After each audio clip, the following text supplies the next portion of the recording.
and the Bahamians aren't prepared to stand up and fight and defend their own Bahamas, then you don't deserve to have it. Now let that sink in. Come on. Change ain't coming, change is here. You can hear it, you can feel it in the air. All politicians, put your hands in the air. This is stick up, let me make myself clear. I'm a grown man talking, so you know what to do. No one's leaving till we figure out the truth. Why you laughing? This ain't nothing funny. So no one gets to go home till we figure out this money. Change ain't coming, change is here. They say change ain't coming, but change is here. They say change ain't coming, but change is here. They say change ain't coming, nigga, change is here. Now if you ain't standing with us, then I know you against us. Bahamas, this ain't no time for us to be lukewarm. This is war, and we riding through the storm. Come on. Let's go. Shalom to all my Hebrew brothers, to all my Muslim and Rastas, we need you, brother. I see, I know. I can't forget the Christians. Let's put our differences aside, cause it's a bigger mission. See, they've been doing this for years, trying to separate us, kinda trying to keep us down and never elevate us. Now it's time to praise the Lord, cause he's about to take us over to the promised land where we can celebrate us. I got to do it for my kids that ain't even born yet, so the minute that they born, they already gotta check that check. Gotta have that time to collect, so they won't know how it feels to have that yoke around their neck. Yeah. See, y'all been robbing my grandmother, my great-great-grandmother and grandfather. It's like y'all can't get enough. Y'all just keep eating and giving us nothing but taxes. Y'all went even as far as to say that this country's in debt and we ain't got no money. But 9 times out of 10, everybody in this country's possibly a millionaire. It's time to wake up. Let's talk about natural resources, cause every time we bring it up, they say hold your horses. They say it ain't worth a thing, but it's worth a fortune. Meanwhile, they open up their businesses across the borders. Oh yes, we track their bank accounts across the waters. They say this country in debt, but they making millions. If we don't stop this now, they be up to billions. It's about to go down and I get the feeling we gotta cut a movie on these dirty villains. On this Lincoln Bain and his team came with information. It's like everything changed, everything went quiet. It's like so much facts and they can't deny it. They'd rather keep their mouths shut before they start a riot. Now look how they tryna just steal the oil. They don't wanna share with none of y'all. They've been robbing us while we were sleeping. Send them to jail since they failed, they committed treason. Change ain't coming. They say change ain't coming, but change is here. They say change ain't coming, but change is here. They say change ain't coming, nigga, change is here. Listen, from Freeport to Nassau all the way to Naga, there's no more time for us to sit back and be quiet. You understand? This is war. If they only knew who we were, if they only know who we are, they would know we are warriors. No retreat, no surrender. Just give us what you owe us. Bless the Lord, oh my soul. I feel this all the way to my ancestors. We are warriors. We only really want what's owed to us. You get it? Now free up.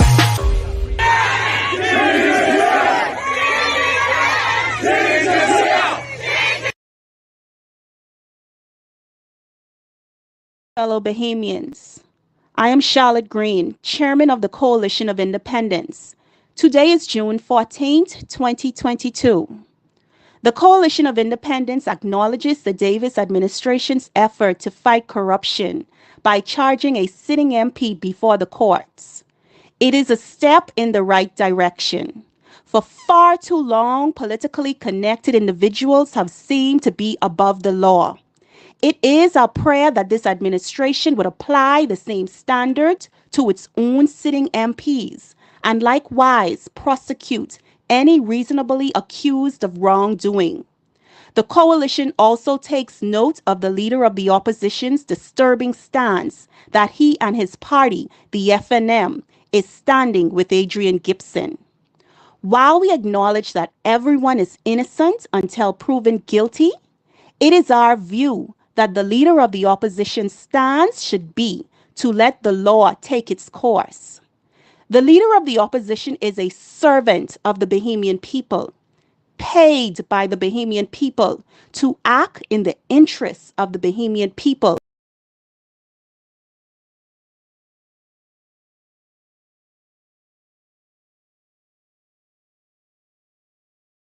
A political party. Mr. Pintard should understand that it is not the FNM that pays his salary. It is not the FNM that provides him with a vehicle, an office, a staff for the office, and a bodyguard.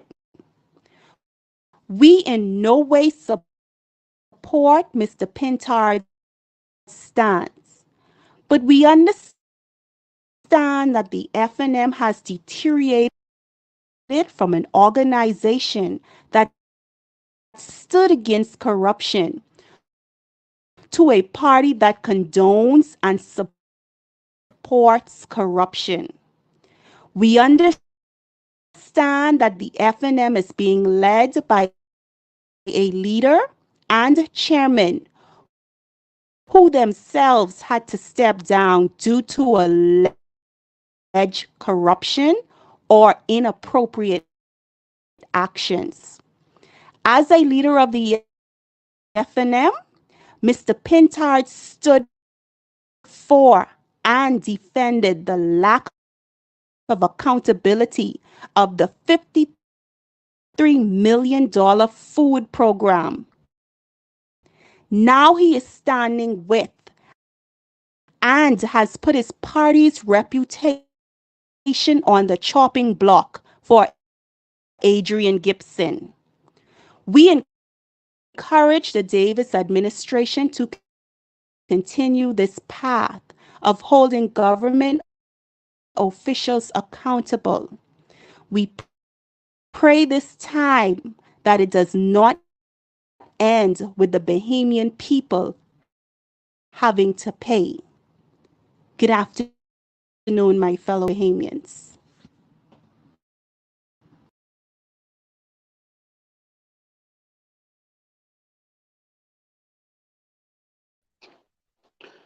Good afternoon, ladies and gentlemen, and welcome, welcome, welcome. We want to thank all of you for being here. We are so sorry for the late start. Boy, they dressed me up today. I sorry. Okay, let's get that right. Okay, there we go. Little better. Thank you. There we go. All right, so ladies and gentlemen, we're so sorry for the late start. We always have some important things that we have to do. When you call us, you want us to come, you want us to be there. So we're always tied up with so many different things. You know what to do when you get in here. Please share this video. We got some stuff to talk about tonight. Listen, the unions are kicking up all over. The unions are fed up. The unions are tired. We're getting letters. We're getting information. Listen, the court reporters spoke to us. The court reporters spoke to us today, and they are on strike. They are not coming to work, and so we're going to show you some documents that relate to that, and which politicians are treating them unfairly and not treating them like human beings. We're going to deal with all of that today. We got some stuff to talk about. We got to talk about Adrian Gibson for a minute. And we also got to talk about that situation with the Chinese and drug dealers, where the commissioner of police has made a certain statement as it relates to that. Certain statement that is mind-blowing, unheard of. But we're going to get to all of that in a minute. So, ladies and gentlemen, thank you for joining. We want to welcome all of you who are joining us today. Welcome to all of you. Thank you for being here. It's always a pleasure to have you with us. And it's always a pleasure to do this. We got to keep doing this. We got to spread the word. We got to spread the message. We got to spread the message of hope, the message of a new Bahamas. We have to spread the message. So thank all of you for being here. Boy, I see a lot of people tuned in. A lot of people are tuned in. So let me just say hello to some of my people. Karen Kamabach, good night to you. Good night. Thank you for being here. Kermit Baston is here. Veronique Lightborn is here. Thank you, Veronique Lightburn, for being here. We see that you are here and you are live. Oh my God, I can't say anything else. I just closed it and opened it back. Say goodnight to me if you're here. Veronique Lightburn is here. I see Donnell Mitchell is here. Thank you for being here and watching this with us. Mario Sands, welcome, Mario Sands. We miss you very much. You know, I can't say things the way you say things, so we need you there to say things the way you say things. Um, so looking forward to having you back as soon as possible. Pedro Morris, we see you tuned in. Thank you so much for being tuned in. We see Stephanie Meadows is there. Thank you, Stephanie Meadows, for tuning in. Welcome, welcome, welcome to everyone who is tuned in. We see hundreds of you are here on here live. And just wanted to remind you that on Thursday at 7 p.m., we are going to start a process to wake up the Bahamian people as it relates to the invasion that we are suffering. We're suffering from a serious invasion, and our shores are being invaded, and our home and our lifestyle is being invaded. And it's something that we have to address. And we have to address it. Otherwise, we're not going to have a country very soon. And so it's a discussion that many people don't have the courage to have, but we have the courage to have this discussion. And so we're gonna do this. And so we're having a town hall meeting on Thursday at 7 p.m. We're looking forward to all of you being there. Please come out. Show this government that you want something done. This is your chance. I don't want you to go 5-10 years from now saying, boy, we should have listened to Lincoln. Our country is gone. Look how they're destroying our country. No.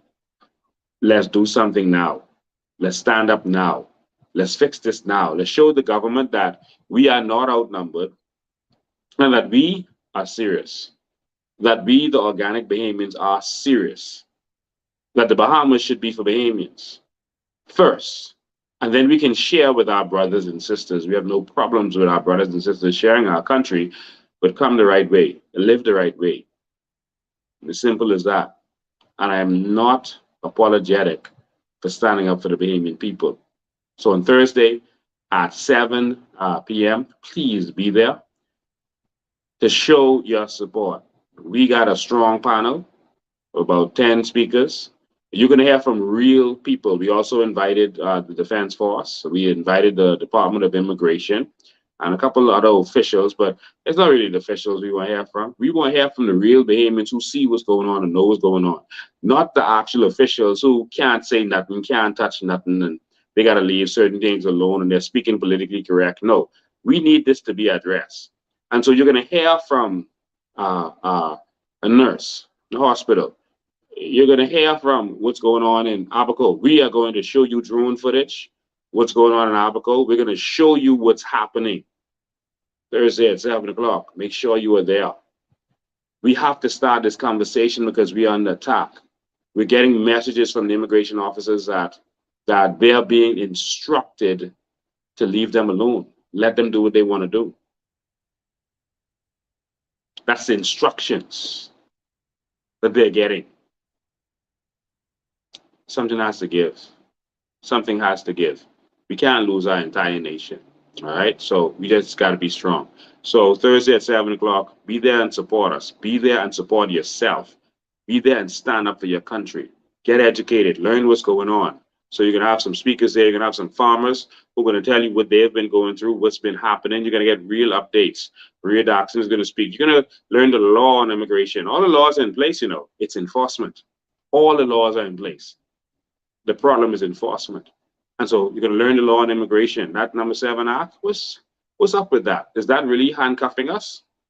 And so we're going to have some real stuff. You're going to see some stuff that you may not have known. Educate yourself on what's going on as it relates to immigration.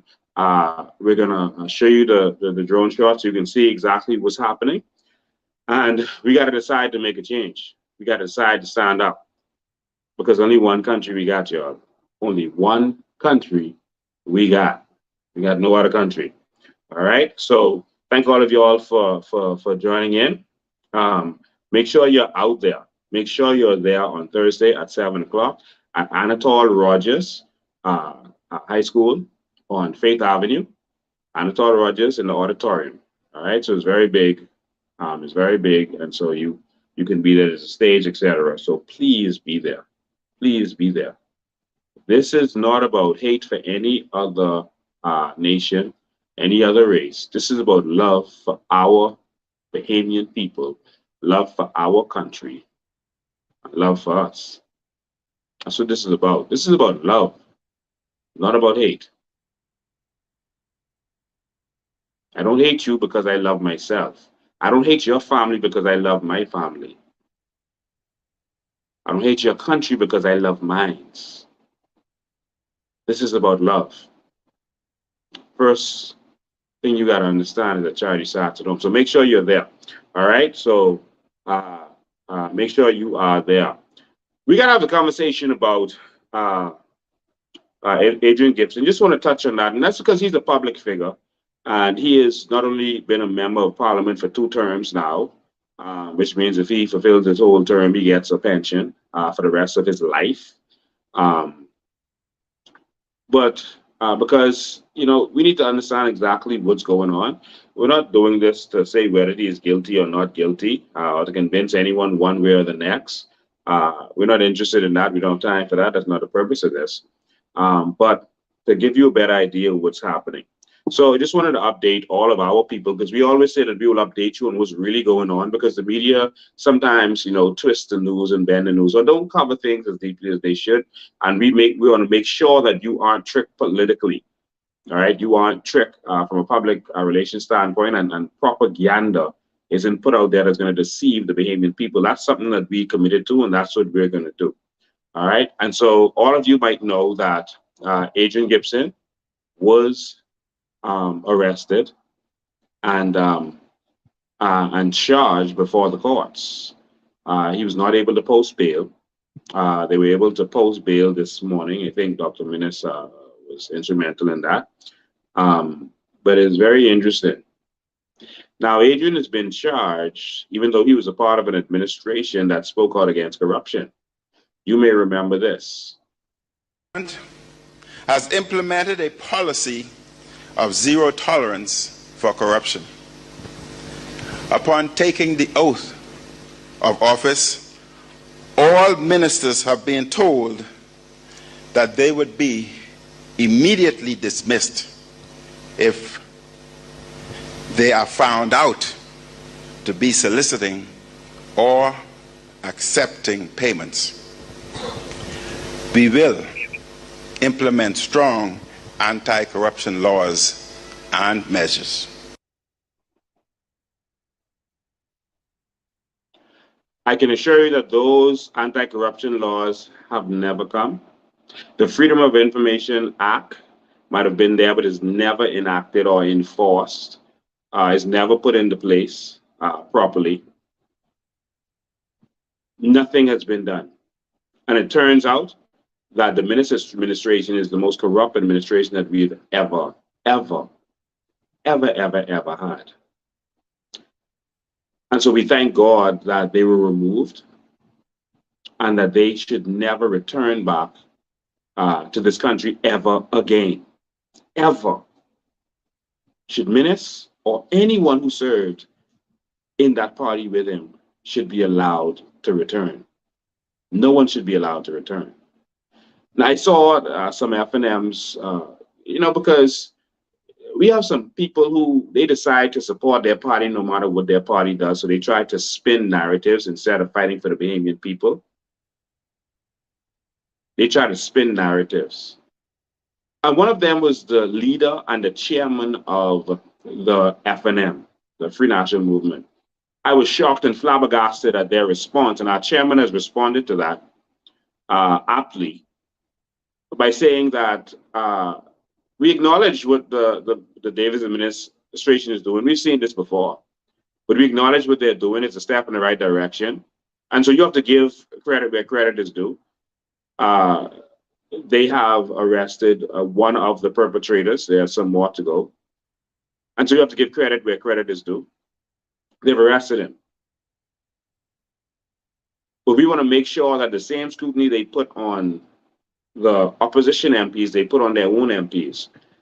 When you can show me that you're anti-corruption is when you could lock up your own MPs who may be doing wrong.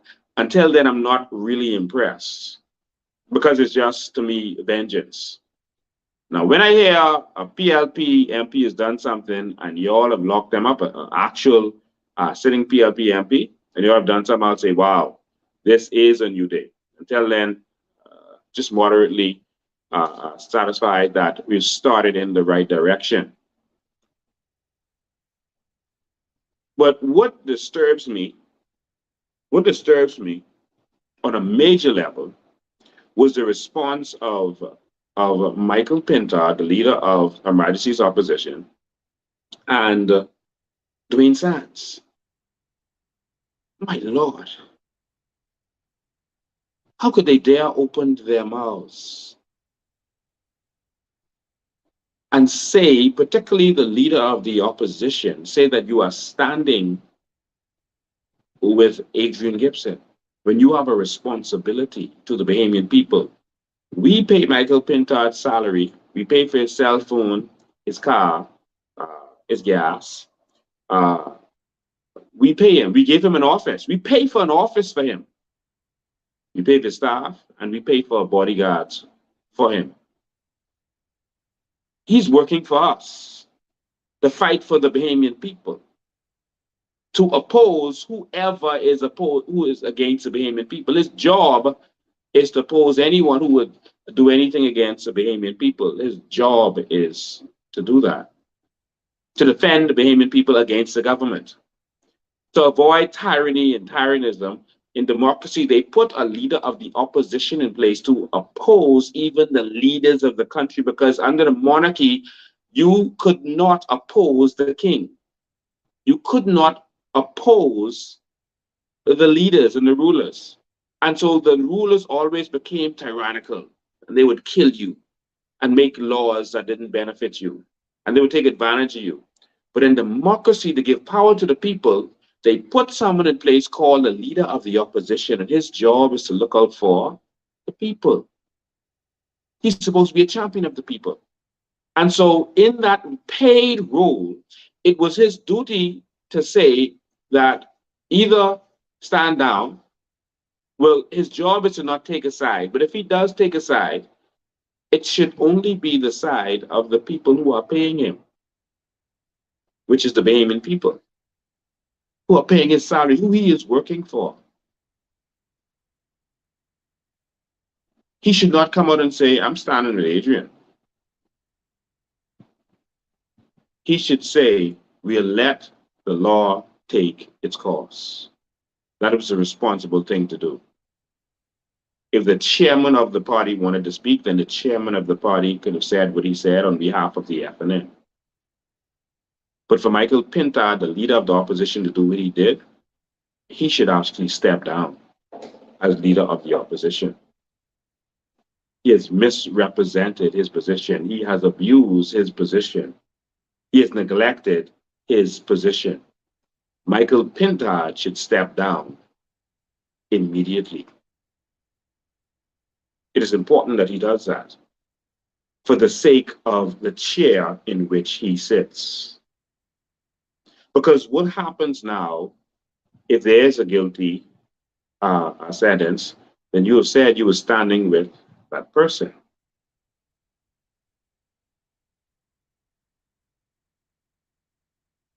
Your chair, your seat, your position is standing with that person. Yes, we understand you're innocent until proven guilty, but it's your role, your job, to not take a position. We don't expect the commissioner of police to take a position. We don't expect a police officer to be arrested and the commissioner of police say, well, I'm standing with my officer because he is innocent until proven guilty. That is not the position that the police commissioner will take.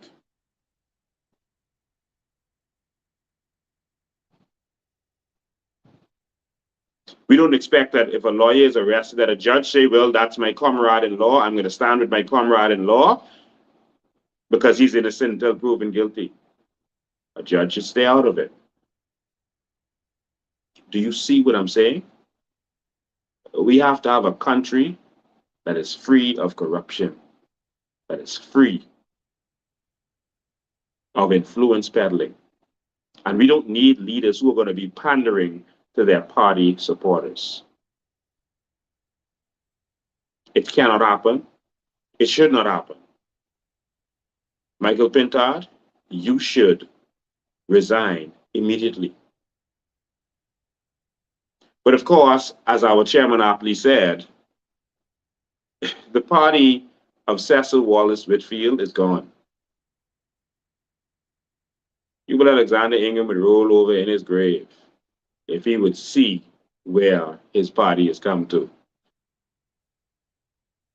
Yeah, I said it because Hubert Alexander Ingram is basically dead politically. And I say that because the Hubert Alexander Ingram of old is gone because he decided to support this particular leader. The party of Cecil Wallace Whitfield had said that they were fighting against corruption, and they had a strong stance, and they were going to stand up no matter what. That party is gone because now the FNM is led by two persons, Dwayne Sands, who both had to resign from their positions because of their own alleged misdeeds. That's who's running the FNM now. So how can they say anything against Adrian Gibson? The FNM seems to have turned into some kind of criminal organization. The FNM needs to return to its old values.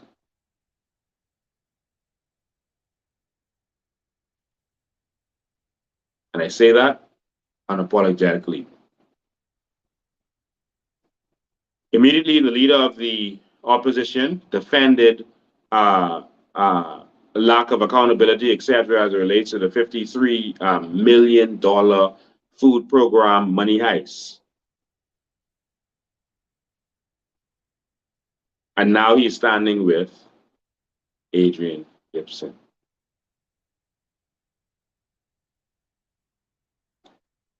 Ladies and gentlemen, the FNM that you know about is gone. And we all pray that that FNM administration that has tortured us for the last 4 years will never return, ever. And so we just wanted to make that clear. Now, we see that some FNMs have put some things forward. They're trying to spin the narrative to say that Adrian Gibson was arrested because he delivered water. And so they're sending out videos. So Pintard is going to be good at this stuff. He's going to be good at this PR and videos and that kind of stuff. This is what they're sending out. And we shouldn't even give them, a chance to spew their stuff. But instead of just holding on, letting this go and seeing what happens, they're trying to spin this. And the Bahamian people aren't falling for this. It's actually turning the Bahamian people on them more to see that they would have the gall to defend what Bahamian people are already starting to see with their own eyes. Again, I'm not saying who is right, who is wrong. I'm not trying to convince you that someone is guilty or someone is not guilty of anything. But these are public figures, and they're already spewing stuff. Look what they are spewing. Has implemented a policy of zero tolerance for corruption. Upon taking the oath of office, all. Just to think that these charges against Adrian Gibson are all about something as simple as water. All because this man had a vision to bring waterworks to the family islands. All because Adrian Gibson lays pipe. Andros got waterworks. Long Island got waterworks. Abaco got the whole works. But this is really all about one place in particular. Cat Island. These charges all stem from the fact that Adrian Gibson upstaged Brave Davis by putting waterworks down in Cat Island. But memories don't live like people do. Memories don't live like people do. They always remember you. But even Stevie Wonder could see that this is a witch hunt. You confiscated his vehicles out of Long Island and even searched his 90-something-year-old grandparents' home without a warrant. What were you looking for? Guns and drugs? Bohemians can see right through this. You figured that the F&M lock up a Gibson, so you're going to lock up a Gibson too. I think the issue is y'all know good leadership when you see it. Give Long Island back their representative. Free Adrian Gibson.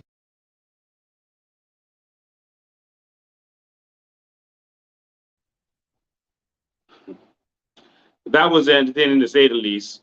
Their spin is that because Adrian provided water to Cat Island, that is why they locked him up. I think they got to come a little better than that. You know, politics is becoming so silly. What I noticed when I was in Cat Island, you remember that we went to Cat Island, famously, the whole Bahamas saw that. And we gave Brave Davis wrong for where we felt it was wrong. We felt that there was neglect with the airport, neglect with the clinics, and people there were complaining, etc. And I remember they still voted for him, but they wanted certain things to be addressed that hopefully some change would be able to happen. But we also noticed something, that while the F&M government was bragging about bringing water to Cat Island, where they were running the pipes for in areas that were not populated, they were running the pipes in bush where there was miles and miles of bush between settlements. But when it came near to the settlement, the pipes would stop and no water would be actually run into the settlement. So that was, I should have actually redone that and show you the video. But you can go back to my live on Cat Island and you would see that. Literally, they were running miles and miles of pipes. So someone was getting a contract for that, but the pipes were not running to actual people's homes.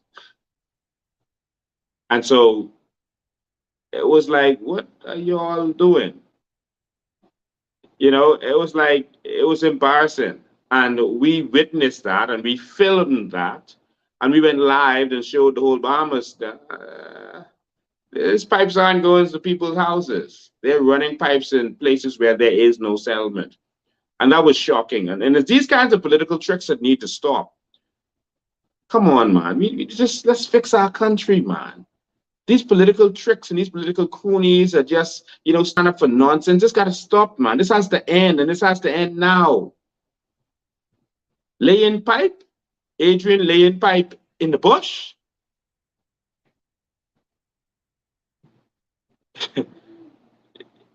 In the bush.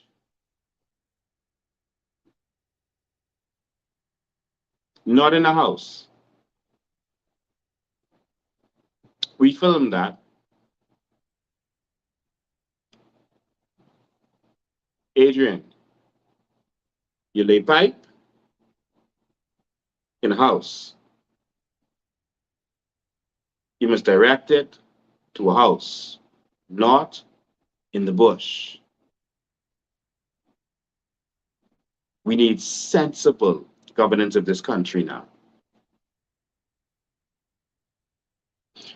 Adrian Gibson is the blue-eye boy, and I'm going to take calls today. Oh, actually, I can't take calls. We did the thing on the wrong device. Sorry, can't take calls today.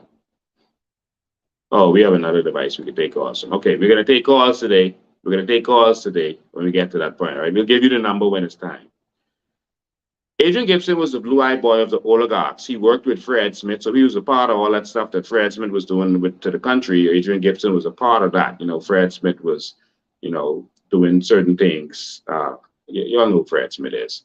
And so Adrian Gibson worked in his law firm, and he was a part of the whole thing. All right, and so he was a blue-eyed boy of the oligarchs. He worked for the Tribune before he worked for Fred Smith. And so he worked for the oligarchs at the Tribune. He used to write whatever he told him to write. He had a column where he would write for them. And so he was one of their blue-eyed boys. And so they were putting certain of their people in place to be their, puppets. And these are the people they have in place to do their bidding. And so Adrian Francis was groomed, put there, and put in a safe seat to be one of their oligarchs in place. I think Adrian Gibson, I don't know why I was saying Adrian Francis, I humbly apologize for that. I do not mean Adrian Francis, right? Totally mix up their names there. So sorry about that. Adrian Gibson is who I'm referring to and who I was referring to. So Adrian Gibson, you know, I think because of the power of having the backing of the oligarchs, etc., he, you know, it got to his head. You know, it got to his head. And he went to that ministry and he ran it with an iron fist. He ran it with an iron fist. I'm not going to talk about his guilt or not guilt and that kind of stuff here. But he went to that ministry and ran it with an iron fist. And now you see where he's in a certain situation. I can say that, you know, one of the names they called, the music name, that's Adrian's very close friend. They've been friends for 18 years, and that's his barber. All right, one of the names that was called in the case. I'm not saying that means they're guilty or not guilty, to be clear, but the music fella is his very close friend. And that's actually his barber, and they've been friends for 18 years. All right, and so you can see certain things that the public is looking at. The Davis administration had this information before the election. Me and Brave Davis talked about this. He had files, I had files on these same stuff. And so we know that Minnis should have also had the same information. And so Minnis should have known what was going on. I felt he knew what was going on. But instead of dealing with what might have been going on, Minnis went international and embarrassed our country by saying how corrupt we are, when it's him who is corrupt. Minnis is who is corrupt, and all of his band of merry men. The FNM knew the corruption that was going on under them. They knew, because the Brave knew about certain things, and I knew about certain things, and they knew about certain things. But Minnis is corrupt. So is Pintard, so is Dwayne Sines, and all of those persons. All right? So Branville McCartney talked about an incident that he had, and many of you would have seen this, some of you didn't. I'm going to show it to you. Proven guilty. Innocent or proven guilty. But I've dealt with Adrian Gibson. Oh, you have?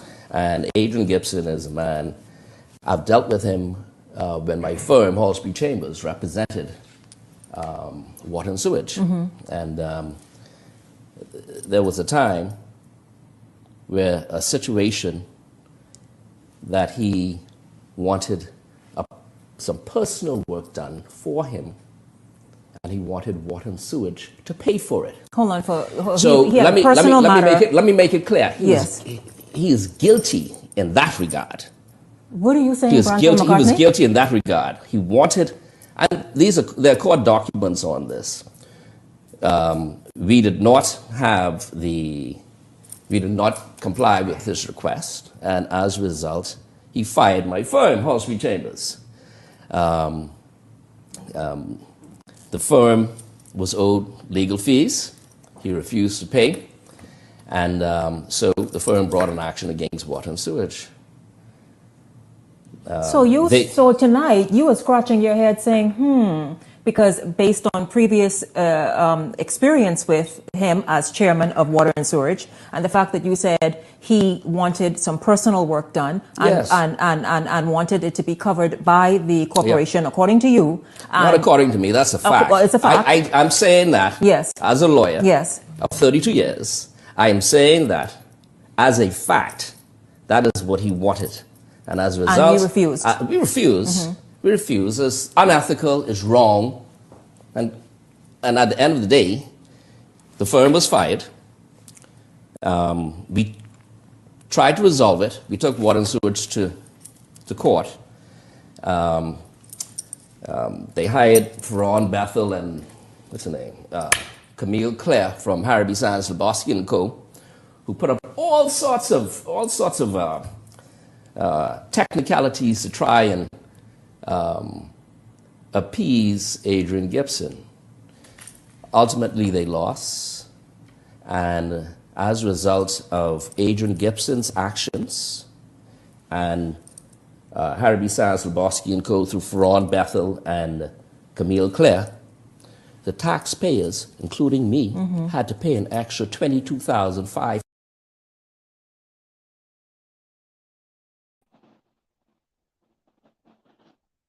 That's Brian McCartney talking about his experience.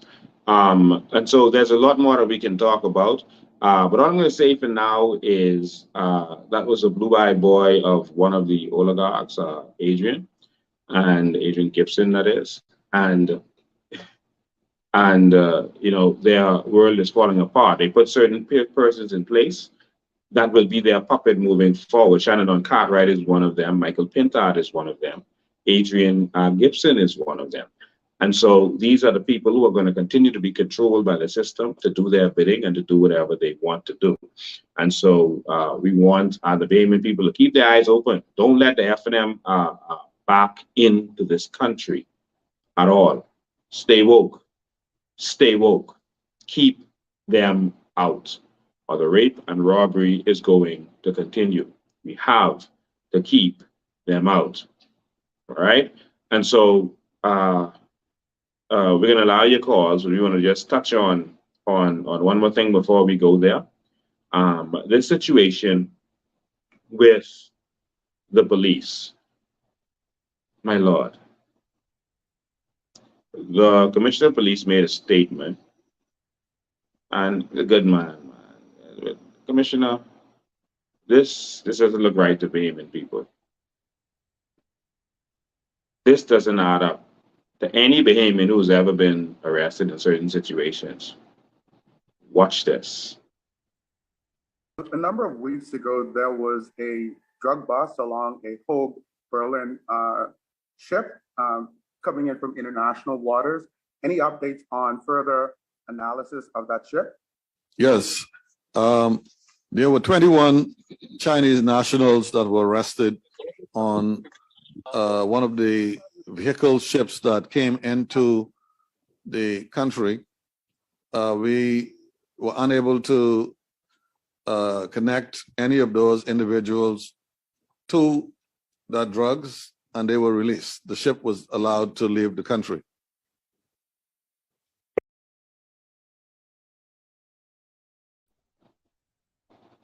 What I'm going to do is I'm going to play that for you again. Watch his demeanor when that question comes up. Watch how he starts rocking and shifting, etc. It seems very uncomfortable. Watch this. A number of weeks ago, there was a drug bust along a Hogue Berlin ship coming in from international waters. Any updates on further analysis of that ship? Look. Yes. Listen, he started shifting. Watch this. I'm going to play it again. Berlin ship coming in from international waters. Any updates on further analysis of that ship? Yes. There were 21 Chinese nationals that were arrested on one of the vehicle ships that came into the country.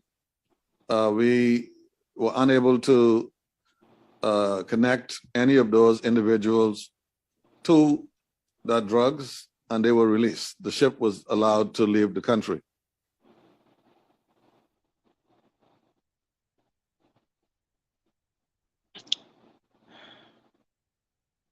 We were unable to connect any of those individuals to the drugs.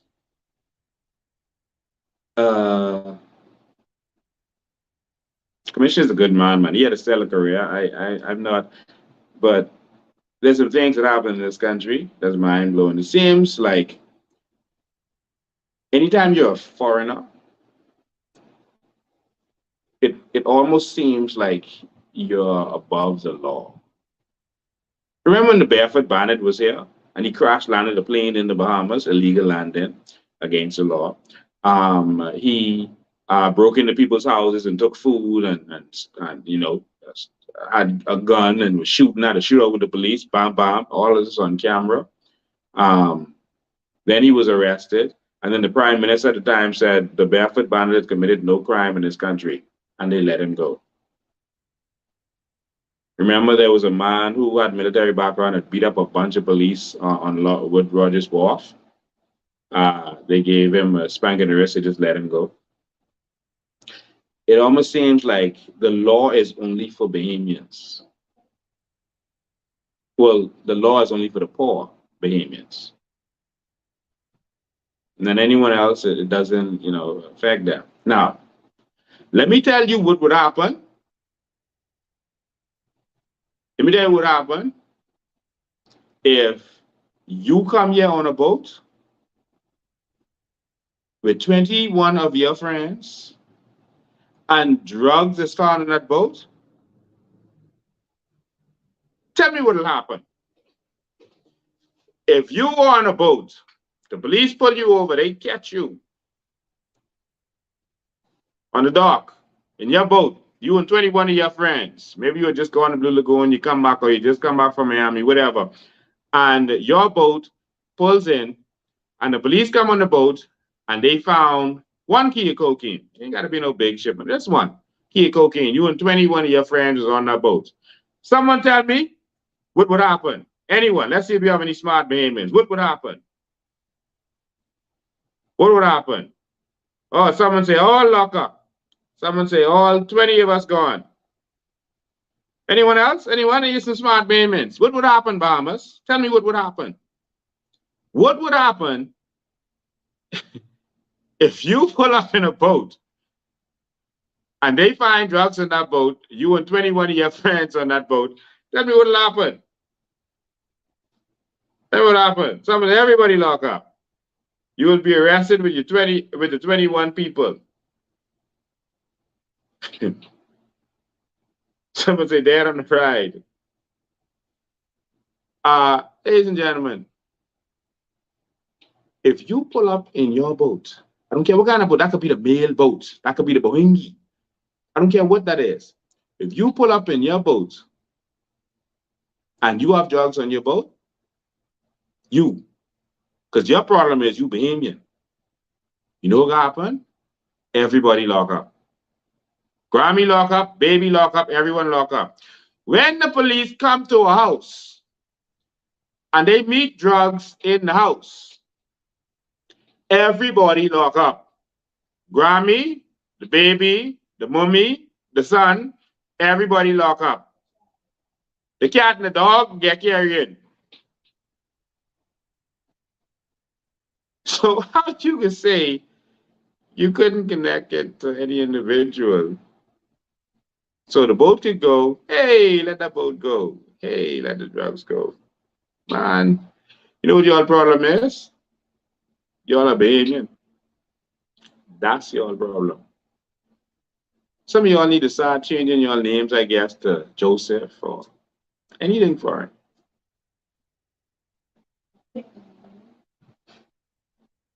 I mean, that's what Bahamians are going to have to start doing, because the furnace now doing deed poll to change their name to sound like us. We have to soon start changing our name to sound like a foreigner, because this ain't making no sense. This one ain't adding up.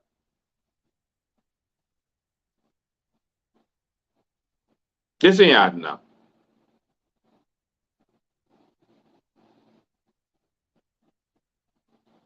If you in a car and the police pull over that car and there's drugs found in that trunk, everybody lock up. Everybody charge. My father was actually the captain of a boat, the Delma back in the day. Used to go to South Andres. Camps Bay. I spent most of my young life on mail boat because my daddy was a captain. And one time, they found some Colombian lobster, I think they used to call it, or Colombian grouper, I don't know what you call it. It was floating in the water. And they actually stopped the boat to see what that was. And they picked it up.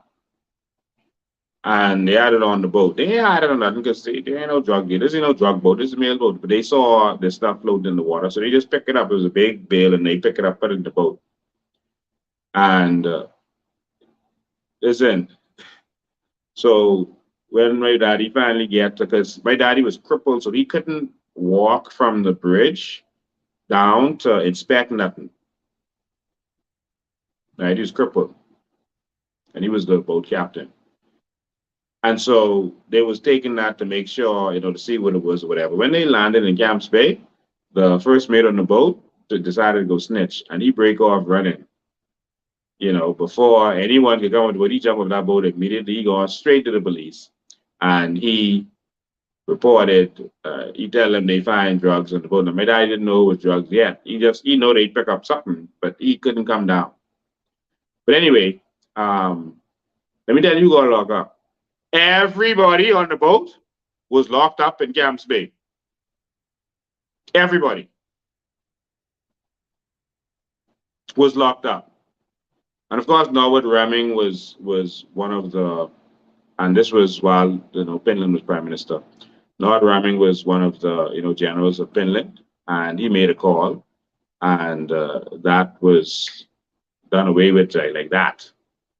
All right, and so that went under the rug. But I said that to say that everybody on that boat was arrested. Everybody. The whole crew, everybody, including my daddy, who was the crippled captain. Now, the commissioner is saying, hey, oh Lord, Commissioner, I love you, but the big Chinese boat, Bahamas, your problem right now is that you're a Bahamian. And if you really want to see change in this country, you got to stand up for the Bahamas. And that's all I'm doing. That's all I'm interested in doing. And so if anyone feels that I have some other agenda, my only agenda is to stand up for Bahamians. And who don't like that, so be it. And so I'm going to open up for the phones, open up the phones. You can call in. So yeah, please call me. Give me a call. 577-4158. So you could WhatsApp call, regular call, however you want to call. 577-4158. What do you have to say about this? How do you feel about the Chinese getting away? How do you feel about, this Adrian Gibson situation? How do you feel? Another police officer was arrested, Sonny Miller. He's known to be a pro-FNM police officer. He's known for that. He is considered to be one of the trolls of Dr. Hubert Minnis. And so he has been arrested. The other two police officers were not arrested with him, but he was arrested along with two Colombians. And the law is going to take its course. As simple as that. Simple as that. And so they're saying that they had arrested some persons for drugs. They didn't turn in all the drugs. The phone is ringing. We take this call.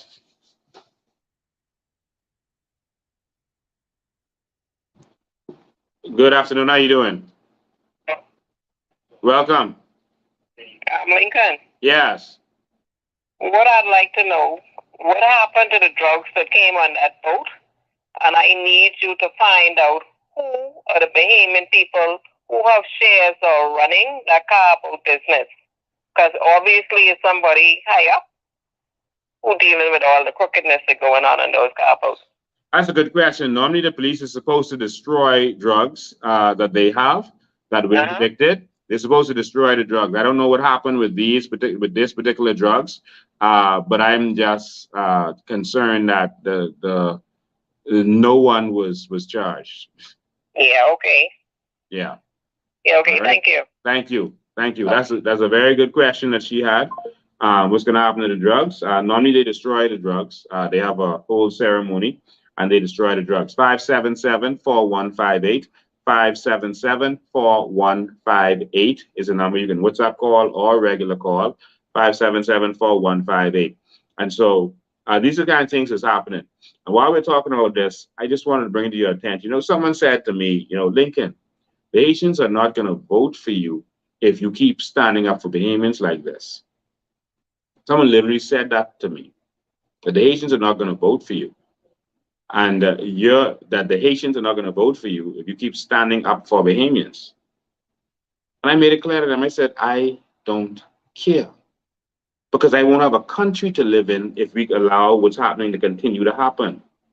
I'm going to go to the phone. Welcome. Hello. How you doing? I'm doing good, man. How you doing? Awesome, man. Yeah, man. What I want that, I say, man, that's some bull. Because at least they supposed to at least arrest the vessel. Yeah, they should have. Come on, man. I mean, I work inside the marine industry. I know when stuff like this happens, they at least arrest the vessel. Yes, they do. I've seen it. That's at minimum to arrest the vessel, take away the drugs, but you let them just get back on the boat and leave? Come on, man. That's the kind of corruption. Wow. You really think that's corruption? That's the height of corruption, man. I mean, at minimum, I work inside the marine industry. At minimum, you're supposed to at least take away the vessel and take away the drugs. Come on, man. That's crazy. Yeah, because the vessel was being used for a criminal purpose for drugs. And so that vessel could have been seized. Exactly. So even though even if you say you couldn't pin it to anybody, you could pin the drugs to the boat because you found it on the boat. And so that boat could be seized for being used in the process of crime. The defense force, most of their vessels they got from seizing drug related vessels. That's how they got most of their fleet. Yeah. So you can tell me, will you release the whole vessel and let the people go? Come on, man. There's something wrong with it. Somebody get paid off. Something up with that. Wow. All right. Thank you for your call, man. Okay, man. Thanks. And so we're here addressing the Bahamian people, as we always do, letting you have your say, letting you have your word. You can call 577-4158. 577-4158. Someone asked a question, where is Fred Mitchell? Fred Mitchell right now I'm told is in Washington, D.C. 9 times out of 10, he ain't gonna be in the Bahamas. These fellas, I don't know which country they run in, but they're outside of this country more than they're in this country. And it's mind blowing. It's actually shocking the amount of travel that's really going on. But he is, I'm told he's in Washington right now. And so, that's Uncle Freddie. 577-4158 is the number. 577-4158. These comments aren't coming through smoothly. They're supposed to. So if the police find weed in your car and you say you ain't know who it is, they should not be able to connect it to you and release you as well. That sounds about right, based on this new precedent. That sounds about right. Someone's trying to call in just now and they didn't get through. All right, so you can try again. 577-4158, 577-4158. All right, that sounds about right based on this new precedent. Once you say it in yours, they should release you and your car. All right.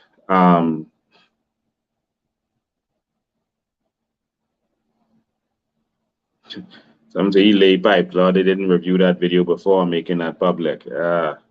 I think they intentionally said it that way. I think that was intentional. Trying to be funny. How much money was paid to let them go? Someone said they got paid off. This country is too corrupt, and this straight from high up. Those Chinese should have, someone else said, those Chinese should have been arrested and the boat seized. What kind of nonsense is that the boat was allowed to leave? Wow, okay. Go bring more, I guess. Well, now the Chinese know that you can bring drugs to the Bahamas, and once they can't connect the drugs to anyone on the boat, no one lock up. If you get catch, no one lock up. Once they can't connect the drugs to no one on the boat. And so I think all of China knows that the Bahamas is now open for the drug trade, free and clear. There's a new loophole in the law that you could bring drugs on the boat, and as long as they can't connect the drugs to an individual, that you can get off scot-free. If you don't get caught, you got to move your drugs. If you do get caught, once they can't connect it to nobody, you're scot-free. And so that's a new paradigm. I guess that's going to go to China now. And so we're going to be an open drug shipment port. Because you got to remember, the ships that come here come through the Panama Canal. Do you know what's next to Panama? Colombia.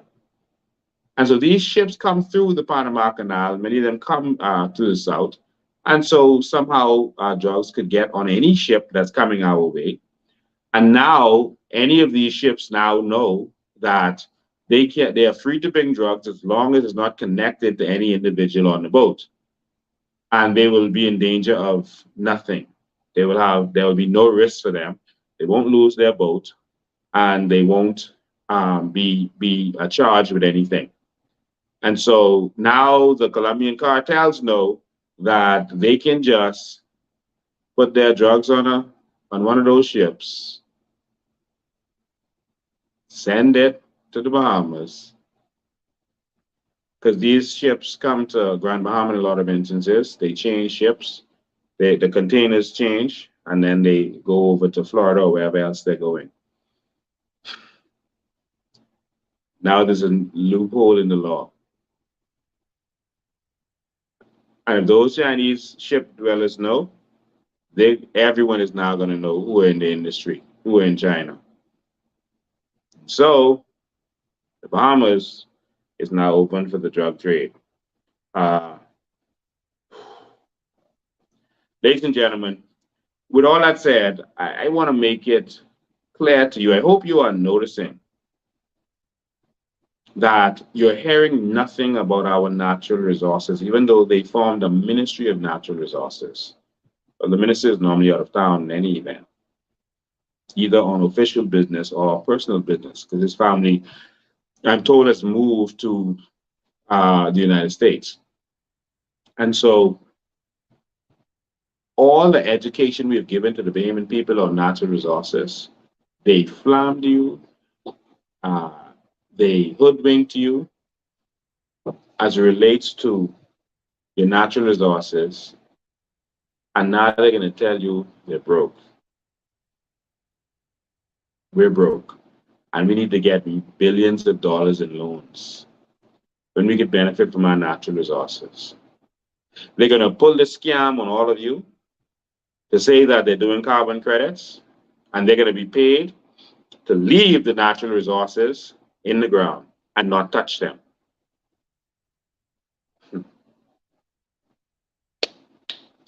And so they're going to get a couple dollars of crumbs, because the Bahamian government is about crumbs. They're going to get some crumbs to not touch the natural resources. You know why? Because they know all of you are going to be expecting to benefit from it. So they're not going into that. They're not going to waste time with that. They cannot afford to empower Bahamians, is their view. Because if you're not dependent on them for that $50 in a t-shirt, then but there's nothing more powerful than knowledge. It's time to wake up and rise up. Our natural resources is the key to transforming the Bahamas. It is possible, it is doable. Someone asked me, they say you don't talk about natural resources every day. We have a whole website, too. BahamianEvolution.com, CoalitionOfIndependence.com. We pay hosting for that every month. And the videos are there. Our videos are on YouTube also. The information is there. The government formed the whole ministry because of us. We're giving them a chance to see what they're doing, and we're letting the Bahamian people see the scam for themselves. It's time to wake up. It's time to wise up, Bahamas. Every single Bahamian can be wealthy. They tell you we're selling dreams. They tell you we got to show you this. We've done it. We've broken it down in a million different ways. We've opened up our lives to let you call in and ask questions. Any question you have about it, any family member have a question, how is this possible? How could it be done? Will it affect our economy? Who's going to work? All of these questions, we've been answering these questions. No question that we didn't accept. We've gone on TV and answered all of their questions. We've let them grill us without knowing the questions in advance. We've proven ourselves that if Dubai and Qatar, the countries they're now going to because of us, can do it, we can do it. We can do this, Bahamas. We can do this, man. We can do this. All we got to do is believe in ourselves. And so I'm Lincoln Bain. I'm a raw-born, organic Bahamian who believes in Bahamians. I believe in us. But at the same time, we're losing our country. So on Thursday, come stand with us. You're going to see that we're under invasion. You're going to see that we're under invasion. I had a nice encounter today on the farm. Oh my God. I wish I could share all this video. Defense force officers, probably about 100 of them or so, were in the back on the farm today. They weren't messing with us. They were in the back there training. And so in the area where I was chastised for shooting a gun, the defense forces in the back there training. And they normally do that. So we got video of them today doing it. I wish I could show it to you, but it's on the same phone that I'm using. Ladies and gentlemen, we need change. We need change immediately. All right, so I'm going to take a couple of questions, and then we're going to be out of here. We've only been going for just over an hour today. I'm going to take a couple of questions, and then I'm going to be out of here. Let me see, because I can't see all these questions. I don't know why they're not coming up. Let me see if I can put it on it might be the phone. We put it on the computer. Okay, questions coming up. Okay, all right. Listen, stand with us, man. Stand with us. Thank you so much. All right. Someone says, you ain't African, Lincoln? Me? African? African, there's no such nation as Africa. Africa is a continent. And so a Canadian doesn't call themselves American, even though they're in North America. Africa is a continent, and there are many nations in Africa. And so you can see that how you want, but I'll tell you what I am. I'm a Bahamian. Firstly, I'm a son of God, but we ain't go there. I'm a Bahamian, a raw-born Bahamian. That's what I am. I'm a Bahamian. And so, yeah, I might have some roots back in Africa somewhere, but I'm a Bahamian. Now, there are people who keep saying that, you know, we should let the Haitians keep coming here and doing what they're doing and taking over our country, living on our land, squatting on our land, taking our jobs and doing all this stuff. We should keep letting it happen because that's our African brothers and sisters. I have no problem with anyone from any country coming here legally and contributing to society. If you come here legally, you're coming on a work permit the right way, and you're coming to build this country. But we're going to benefit from it as a nation. And you're going to come here, you're going to be welcome. You're going to be able to open a bank account so you don't live underground. And this is important. I need you all to understand this. The culture that they're doing now is actually hurting the Haitians. And whereas Haitians don't, some Haitian nationals don't understand this, we actually want a better life for them, which is what they came here for. But you have to do it right to get a better life. Let me tell you what's happening. Some of them come here illegally, land, have children. They are outcasts because they can't open a bank account. It's the parents. They can't open a business, can't get a driver's license, etc. Can't do certain things in society. So they have a society within society, and they're locked out. Their children have the same experience. And I don't think that they should be doing that to their children. I think that that is child abuse, and that is wrong. I think that that is wrong. You know you come here, you're going to be illegal, your child that you have here will be an outcast, and they're going to suffer for 20-something years until they get their passport. And many of those children feel like they don't belong, like they're outcasts. Even though they were born here, they don't feel accepted. And then they don't know Haiti. But you know what their parents do? They tell them, you're Haitian. To benefit them, they would say that I'm Bahamian. But they tell them, listen, you are Haitian. And they beat that in them. But they come up in a situation where now you have children being born and grow up with no water, no electricity, no toilet, no plumbing, etc. And they have the hard knock life. All we got to do is do this right. There should not be any shanty towns in this country. No one should be living that way. We are concerned for our country because of the shanty towns, and we're concerned for you because of the shanty towns who are living there. These politicians don't care about you. These Haitians keep allowing these politicians to swing them. And they just play clips from my videos to these Haitians and make them think that I hate the Haitians. Let me tell you something. I don't want you all Haitians to forget. In 2014, etc., that was Brave Davis breaking down your homes. You all forget so easily. Brave Davis, Minister of Works, that was him breaking down your homes. Town Planning, Minister of Works, that was Brave Davis. You all forget so easy. You see how easily politicians manipulate us to get what they want? That was Fred Mitchell dragging your children out of your hands. But because Lincoln Bain says we shouldn't have shanty towns, you should live in an apartment.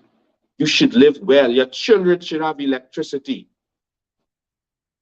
Your children should be able to grow up playing a video game if they want to. You should be able to have a bank account, not keeping money under a mattress or digging a hole and putting money in. You should be, and your children should be able to sit on a toilet, not defecating in a bag and throwing it in the back of the yard. You think that Lincoln Bain doesn't like Haitians because he is saying that you should have a better life? You shouldn't want to live the life. I interviewed Haitian nationals, illegal immigrants in Abaco. I really remember that one of the women said they just want the government to give them electricity. They feel they pay in taxes. They want water. They want to be able to have plumbing. They want to be able to have cable. Your children should be able to watch cartoons on Sunday. But y'all keep letting these politicians abuse y'all and then swing y'all. Because next Pintard will be pandering to y'all to come vote for him. And they don't care about y'all. But let me tell you who I care about first. I care about my Bahamians. I care about my people. You love your Haiti. You have your Haitian flag there. You are very proud, and you proud of where you come from. So be it. I proud of my Bahamas. And I am unapologetic for being a proud Bahamian. I ain't one of them. I just one of us. And so we want this thing done right and done properly. But we cannot sustain y'all coming on in boatloads. Now, many of you Haitians left Haiti because of the situation in Haiti. But please listen to me. If you're turning the Bahamas into what you left, then you might as well stay there. Because you're coming and turning the Bahamas into Haiti. You are turning the part of the Bahamas you live in, you are turning it into where you came from.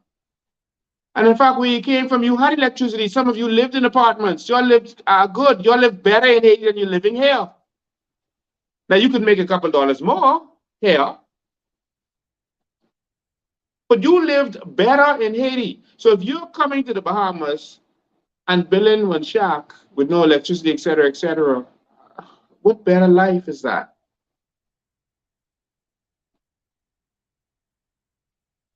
If you're still struggling, what better life is that? If you say all these poor Haitians and this, then what better life did you have? We cannot turn that thing that you left.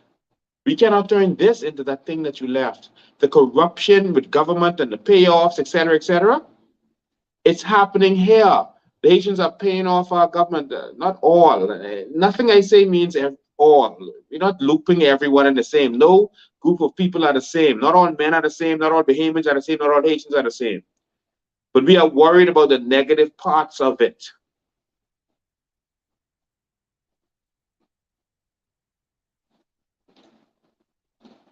That's what we're concerned about. We got a phone call. We had two. I think we're on one. Hold on. We're on one and another one is. Hello, how you doing? Hello, are you there? Okay, hold one sec. Because it's ringing again, we're unable to hear you. Okay, here we go. Welcome. How you doing? I'm good. Yeah, I call in from Abaco. Good. Good to hear from you. Yeah. Yeah, I'm calling about the situation in Abaco. Mm-hmm. I know what you talk about. These houses over here is shot. But man, all these houses with they build they big house. I mean, and also what I noticed they do is they get in the ghetto and they buying these old houses and rebuilding them. Wow. So the people who leave the Abaco, they selling out to the Haitians, and they getting in groups, and they buying the property. So they got this money. Yes, they do. Just know how to live. They just know how to live hard and know how to put themselves together. But another thing I call in about is this movement which y'all doing, well, what we doing. If you realize that we pull this off, where we could get our monies, you realize we'll be the first nation, the black nation, to do it. Yes, we will be. And a lot of Bahamians don't realize that if we get together, we could be the first to get our sovereignty paid. Yes. So I don't know why the Bahamians are not even trying to even look this way. And the first thing when we get this money, buddy, we have to educate ourselves to a higher level, because the world will snatch you up and throw you back down. So with this extra money, I mean, it comes with some responsibility. Yes. So I like what y'all doing, man. Y'all trying to educate the people along with, trying to actually uplift the Bahamian people. But the Bahamian people gotta want it. Yes. We've been so long through slavery and all of this stuff. And we just need to wake up. Yes. And trust me, you're doing a good job, and people are waking up in this country. Thank you, man. And we saw getting ready to follow you. Thank you. I just wanted to make that point out that, hey, look, we need to do something. We need to wake up and start moving on, getting our act together in this world. Yes. So we can make it a better place for us to hang in. Thank you so much. I mean, the Haitians, they have their act together, but we have to do it. Yeah. We have to. Definitely. I just wanted to make that point.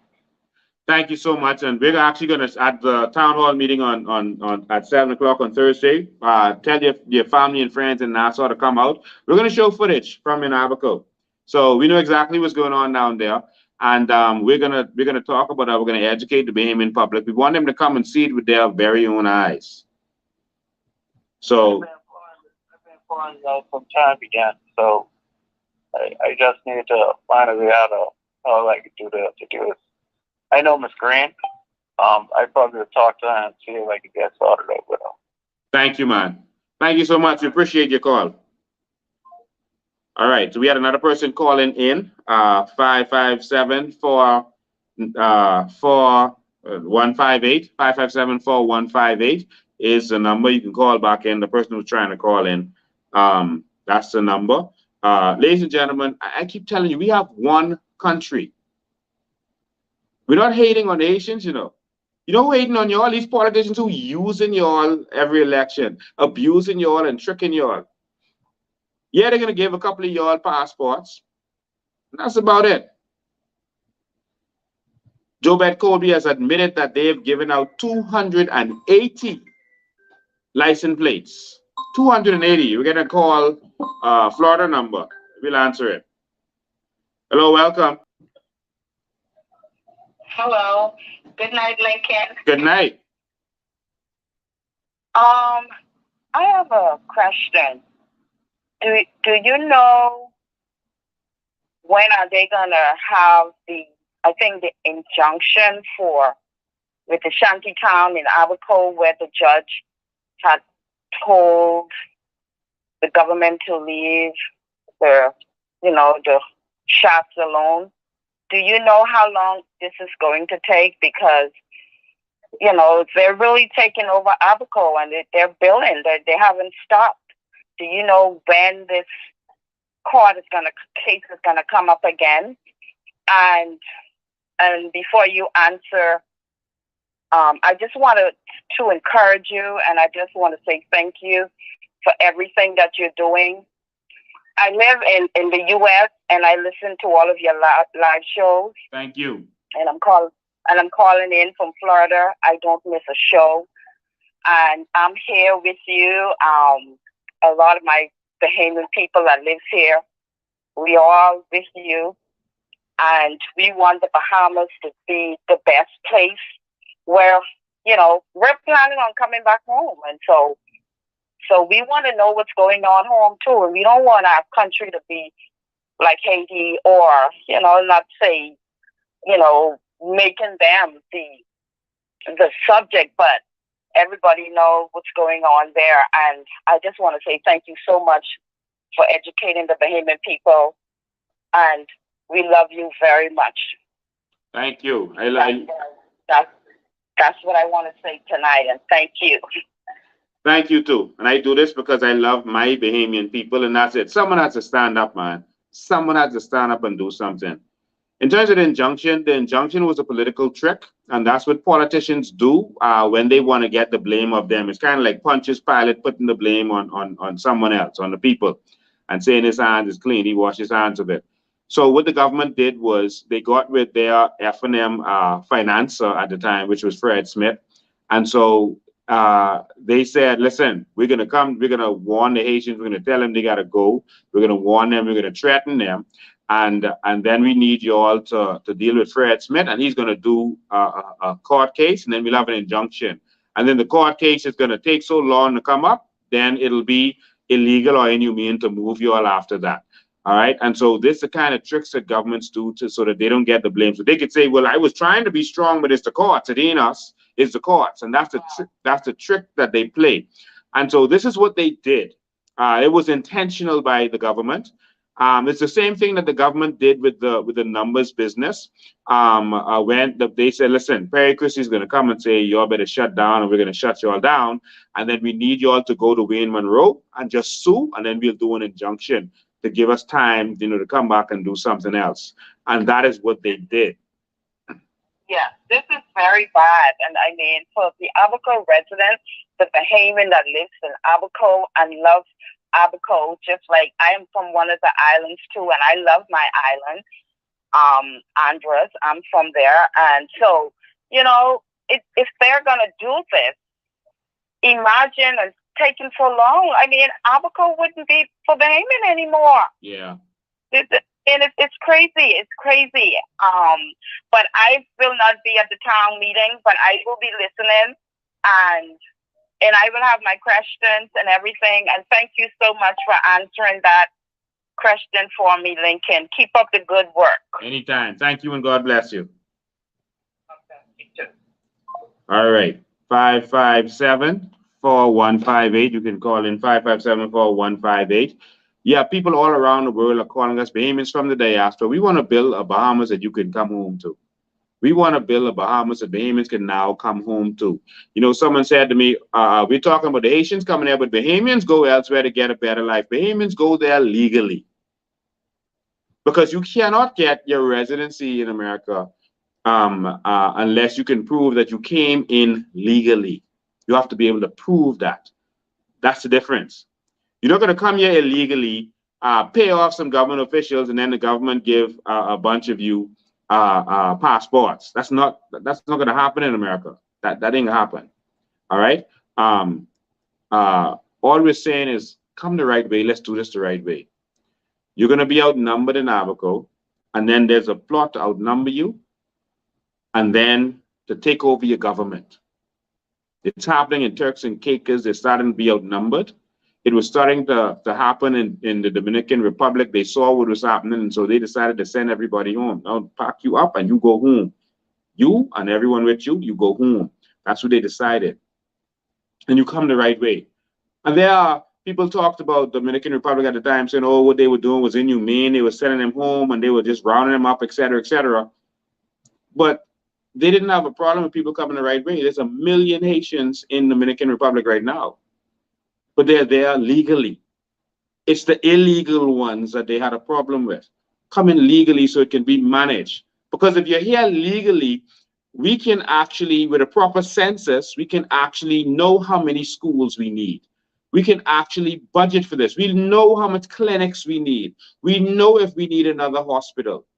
We know that we need more NIB cards. You see, they've run out of NIB cards. The smart cards, they've run out of them.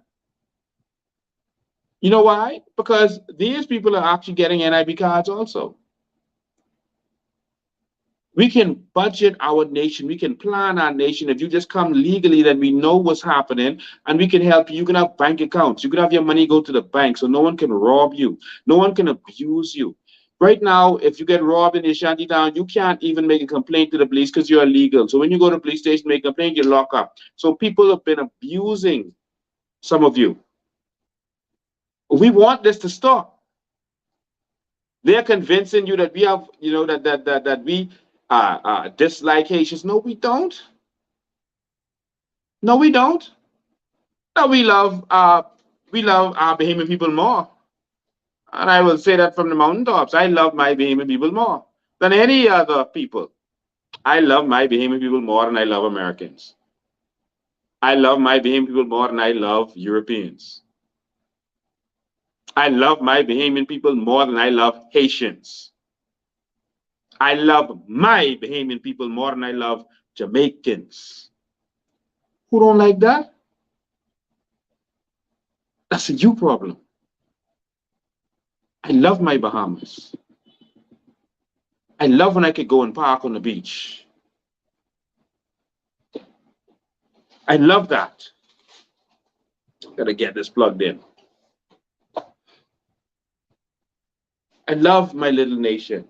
I don't want it to be corrupted. I have a problem with the fact that we're going to be outnumbered soon and that there's groups of people that come from there that are a violent group of people and they destroy their own nation.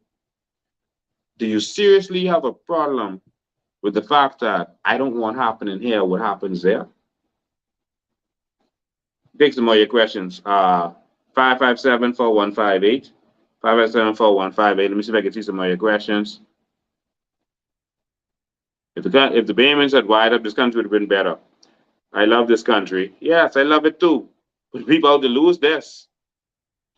See, the major population center of this entire nation, the biggest population center is in the southwest portion of New Providence.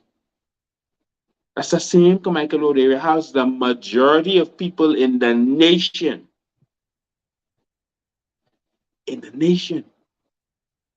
Each of those constituencies have about 5,000 voters. One of them had like 7,000 something. That was Golden Isles area. Same Golden Isles, that was 7,000 plus voters. So if that's just the voters, imagine how much people in the house who couldn't vote, like the children, the young people, or just didn't register, didn't vote. that could tell you the population. So you had Carmichael, Southern Shores, Golden Isles. You see how much constituency you have in one area? Tall Pines. You're talking about a vast amount of people. So 5,000 people look in a constituency voting, you probably have about 20,000 people in that area. Humans, including the children. Someone said to me, Lincoln, but they got us outnumbered, so if you make them mad, they ain't gonna vote for you. Let me tell you something. That's a risk I'm willing to take. We are not outnumbered yet. There are people of Haitian descent who agree with what I'm saying, who know that what I'm saying is right. You left Haiti because that culture you don't want here. And you know that there are some persons there that's making the good ones look bad. We don't want to spread that cancer of the shanty towns. Can you imagine that the whole entire Cowpen Road area is gone, never to return? It's gone. Someone has a question. A statement. They said there's nothing in place for MPs that breaks the law and can still sit in Parliament and represent the people. It was said that he don't have to resign and only the people can move him. He didn't get a conviction, but was only charged. Yes. You have to realize that the politicians are who makes the law. Why would they make a law to disadvantage themselves? So yes, he does not have to resign. There's no law forcing him to resign. But the people can force him out by protest and demonstration, but somehow that's not the culture of Bahamians. We are afraid and we're fearful people. And that's why I want you to understand, when you all get outnumbered for true, and these people who are used to burning ties in the street and protesting and carrying on bad and breaking up the place and killing their own president, if you can't stand up to these soft boy politicians that we have there, what will happen? That's why Abaconians are leaving their own homes, selling out and going. The old Abaco is gone. That's gone. We got to fight to get that back. We got to take that back. Abaco is the gem of this country. Let me tell you something. We're taking that back. We're getting there as a priority. We're taking Abaco back. Return Abaco into Ashanti Town. So no, he doesn't have to leave, to resign. Another statement. Minister needs to be locked up too, because as Prime Minister, I believe those expensive tests was a conflict of interest to make money for Doctors Hospital. I can guarantee you that had the Coalition of Independence took over, immediately when they had announced that the Coalition of Independence was a new government, Minister was locked up immediately. Immediately. First call goes to the Commissioner of Police. We need Minister lock up, eh? Because of the alleged crimes that they committed against the Bahamian people. What they did was unnatural, locking down the country with no notice. No water in your house, no medicine in your house. And I thank our chairman, Charlotte Green, who organized a protest and got locked up, fighting evil menace and caused him to open the country back up. The same pretty woman is a monster who defeated that demon menace. But her and others, it wasn't just her. She was one of the organizers. How is it that Long Island don't have an immigration problem? Because they don't allow it. They don't have a tolerance for it. Let me tell you something. No Haitian national That's my yard, any yard I associated with. They don't mow my lawn. Because I have Bahamians who can do that. And I will wait for Bahamian if they're too busy. That's my yard. Now, I'm not saying that I wouldn't give Asian nationals work. They're going to have to work. They're going to have to come in here and work and help us build the new Bahamas. No problem. If they want come do some work on my farm, but I don't own the farm. Your name, you go on the crown land. That's our crown land. But right now, the opposite is happening. They are taking our crown land, farming and making money, and setting up their little shacks on Carpenter Road and selling with no permit, etc., and making a bunch of money. But you can't do that. Because remember, the law only for poor Bahamians. But that could change. That could change soon. It never should have come to this greed votes. See, your governments have sold out. And we got to get it together.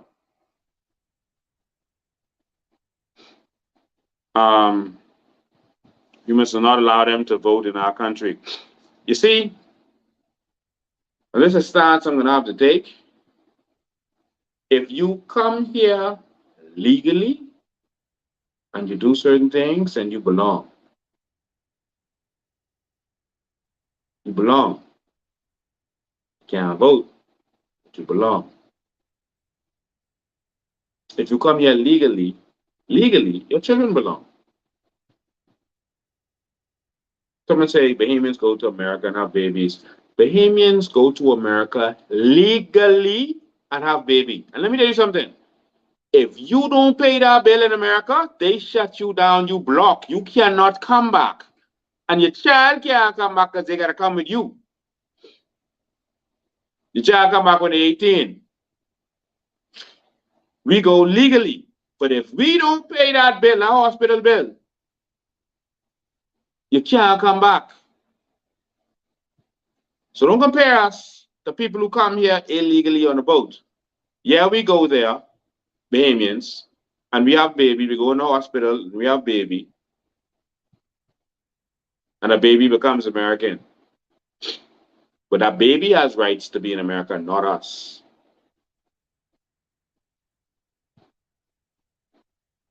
And we have to do it right. So don't compare us. Now, in Dubai, you cannot get Dubai citizenship unless you are an organic citizen of the United Arab Emirates. You cannot get Qatar citizenship because there are benefits to their people. You can't just come and get citizenship. And you can come and be a resident. You could come and be on a work permit. But they don't care. If you come on a legal work permit as a maid, which many people do, to work in Qatar or Dubai or Kuwait, you come legally and you have a child, that child is not a citizen. They're no fools.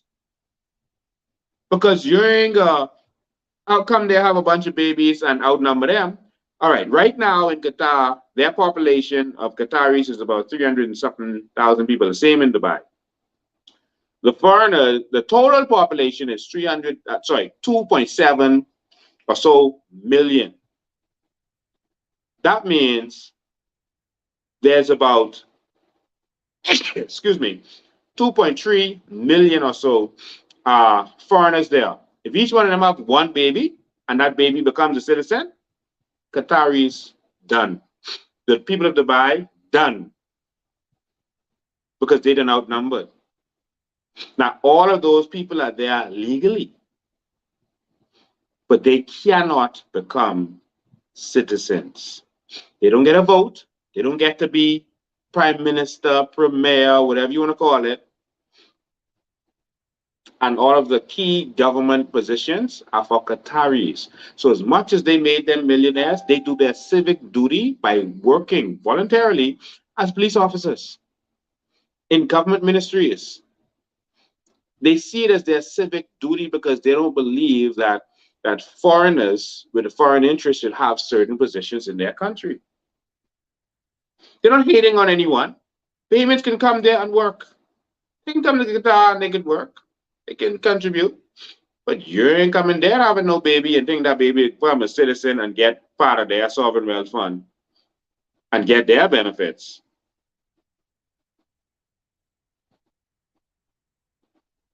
Not a day like it. Someone says they know that I would rule with an iron fist as a leader. Yeah, but with a fair fist. We could do what's right. Firstly, for our Bahamian people, we could defend our Bahamian people. We are going to be legendary in how we defend and empower our Bahamian people. Not political cronies, our Bahamian people. You're going to be legendary in that. They're going to know that wherever our people are around the world and they are in distress, we coming for them. We coming for them. Our people straight, wherever they go around the world, they're safe. An American can feel safe in any country they go in. Because any government mess with them, the Americans coming for them. They will defend their own. We will defend our own. We will defend our oceans, our waters. Do you know how easy it is? How easy it is to put two defense force ships right on two sides of Inagua, and none of those sloops can come in anymore. They lock out. Not easy that is. 2 or 3 defense force ships in the water with radar, sight, and drones moving around. Not easy that is. Remember when they was having a lockdown, when they said that they was going to have the defense force boats surround Grand Bahama so that no one could leave, no one could even leave by boat? Remember when they did that? If they could surround Grand Bahama to stop anyone from entering or leaving, can't they do the same thing to Inagua? They don't want it to happen. They want the influx. They want the criminality. Because they are making lots and lots of money doing it. Ladies and gentlemen, there's a lot more for you to learn. Please stand with us, join us, show the government that you've had enough. Show the government that enough is enough. Show them that we ain't taking this no more. Show them. Show them. Stand with us on Thursday, 7 o'clock at Anatole Rogers. Stand with us. We got about 10 persons who are going to present. And these are persons from key areas, some voices you need to hear from. No, we're exposing them ahead of time. But about 10 persons, some are going to be doing it via video because they're on certain islands. But it's time, y'all. It's time. It's time to stand up for the only thing that we got. No help is coming. The government didn't sell out. If you ain't see that the government is sell out yet, then that's on you. And so we need your help. We need your help. For those who pray, keep us in prayer. We need your financial support to keep this mission going. Now, last thing I wanted to bring up, and I should have brought this up earlier. So sorry about that. I should have brought this up earlier. We got calls from the court reporters, right? The court reporters gave us a call. They're in a desperate situation. The court reporters called us and they told us that they right now are suffering because of the actions of the government. They're suffering right now because of the actions of the government. The government isn't listening to them and they are sitting out. They are not entertaining this government. And they said that their situations have been going on since the previous Christie administration. And is extended and it's still going on to this day. And they don't know how to get any resolutions. Like no one will fight for the Bahamian people. Who will fight and stand up for the Bahamian people? Who? And so they really want some help. They called me and Maria today to come out and assist them. But we were unable to go out today. Everyone is calling us. People don't understand how much of a sacrifice this is. People don't understand that. We get literally thousands of calls and texts every single day. There's a lot of people in different situations. But in any event, they called us today and they told us that they've been fighting for certain things and they've not been getting it. And all they want is a fair shake. And they have some issues. And here are some of their issues. But before I read their issues, I'll show you that they're serious about this because they've written letters to the government and they have just been ignored, just totally ignored. They've been treated like nothing, like they're trash. And so here's a letter they wrote recently to the government. You know, we don't talk unless we have documents. We don't talk unless we have full proof. That's how we operate.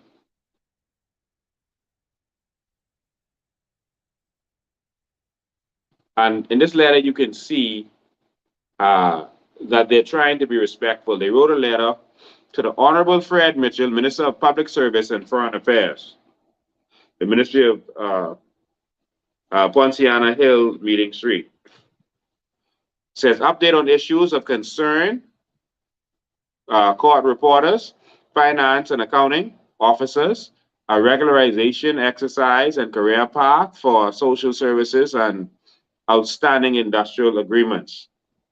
Reference is made to our meeting on the 20th October 2021. So from last year, they've been trying to do this. In attendance were Fred Mitchell, Pia Glover, Rosalind Horton, Marsha Bullard, Khalil Parker, Kingsley Ferguson, Craig Bethel, O'Neill Thurston, Renee Curry, Stephen Culmer, Perry Darling. It says, as a result of the meeting, it was agreed that some update would be provided. We still await a response reference to the regularization of and promotion of court reporters, promotion and career path and salary review of finance and accounting officers, career path for Ministry of Social Services, the regularization exercise, and outstanding industrial agreement. They still don't have no industrial agreement. They've not gotten increments since 2017.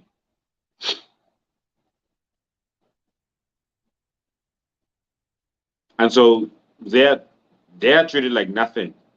On another page, it says, your written response to this communication will be greatly appreciated. Thanking you in advance. It's signed by Kingsley Ferguson.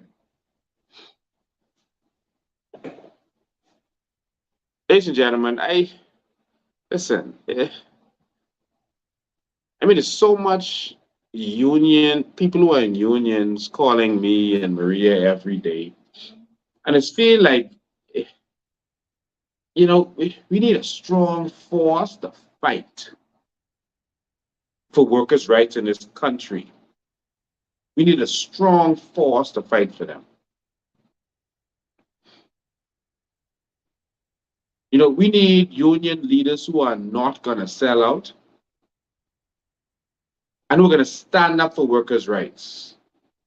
I look at Rwanda the other day, which went from being a country in turmoil, if you watch Hotel Rwanda, to now one of the greatest countries in Africa and in the world right now. They're looking out for their people. All the stuff we talk about, they're doing.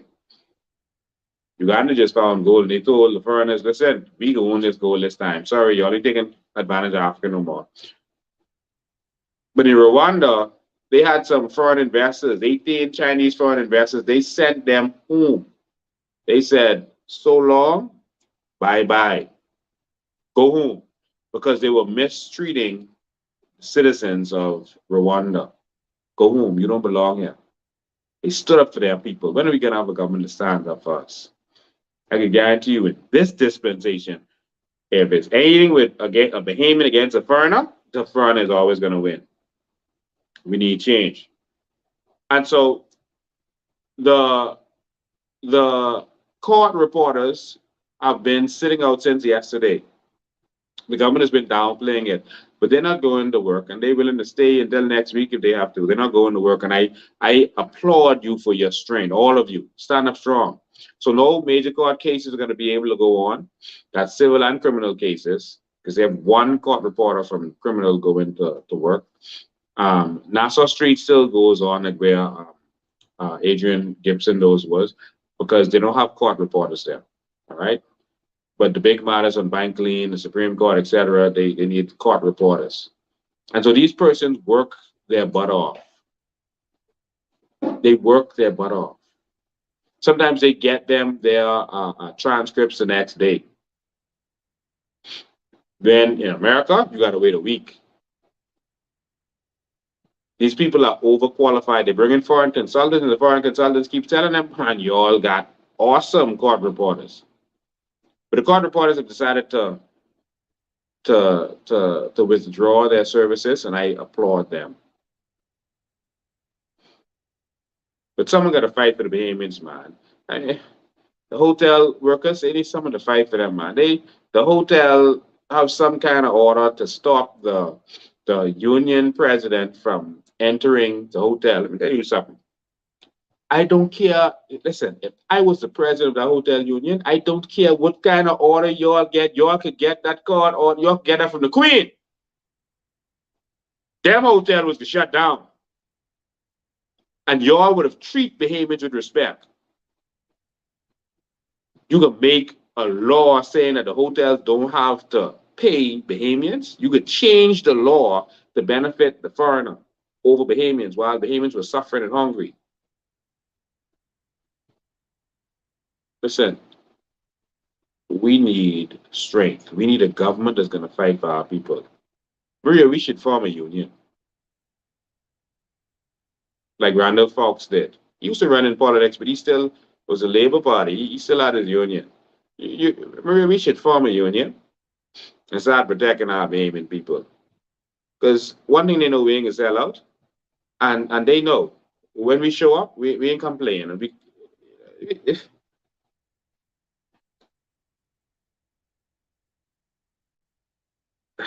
sometimes you just get so tired, man. We dealing with so much calls, so much different situations, and everything don't make the news, and we don't say everything in social media. But it's like people in this country are hurting, and there's no one to stand up and fight for them. No one. No one to stand up and fight for them.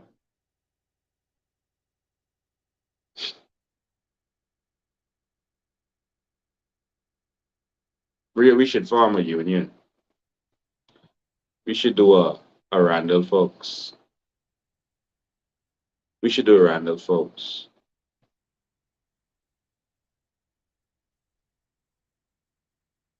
Because the union's calling us anyway. The people in the union's calling us.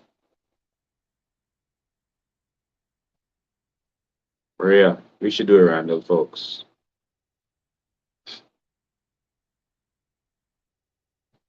What do you all think? Everyone who's still tuning into this, what do you all think? You think me and Maria should form a union to fight for Bahamian laborers? Tell me what you all think. Think we should do a Randall folks? So Obie Ferguson ran in the elections and he was a union leader. Randall folks did it.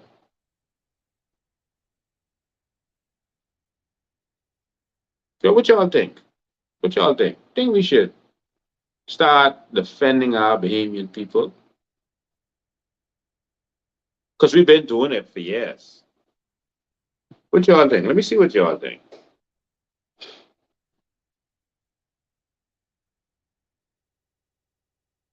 See what y'all think.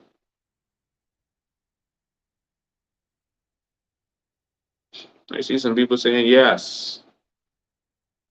Someone say, aye, aye, Captain. Someone says, a great idea.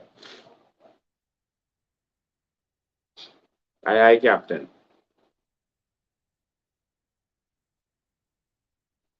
Someone say, we need more Bahamian men to stand up. Someone says, yes, form a union.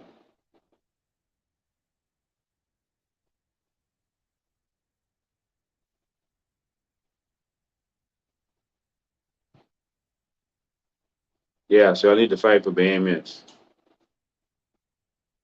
Yeah, so once the manpower is there. Some of these comments going so fast. Yeah, I can hardly see them.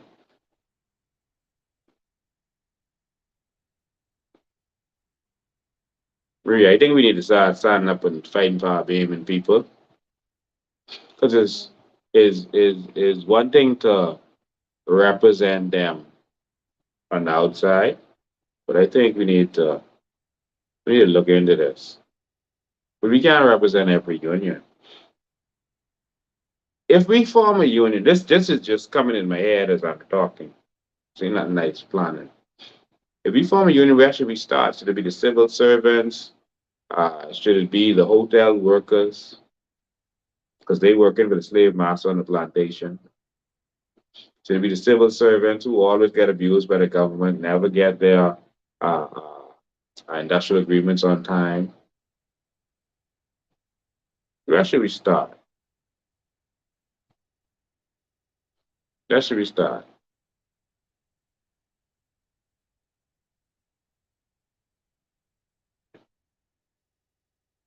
I say the hotel.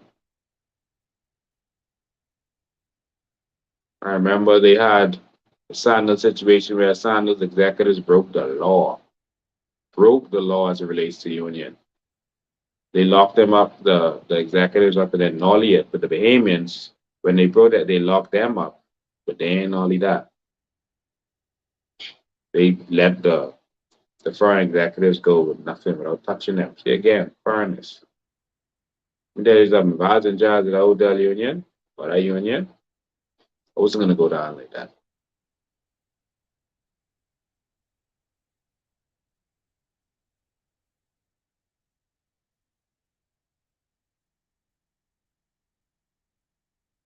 Someone says, don't they have a union? I think you're talking about the hotel.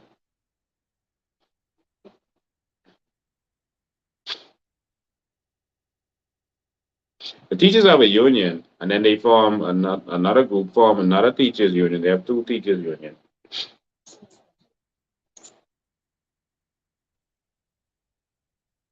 Mm-hmm.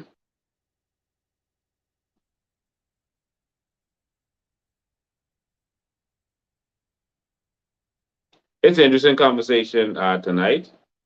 Someone says government workers and hotel workers.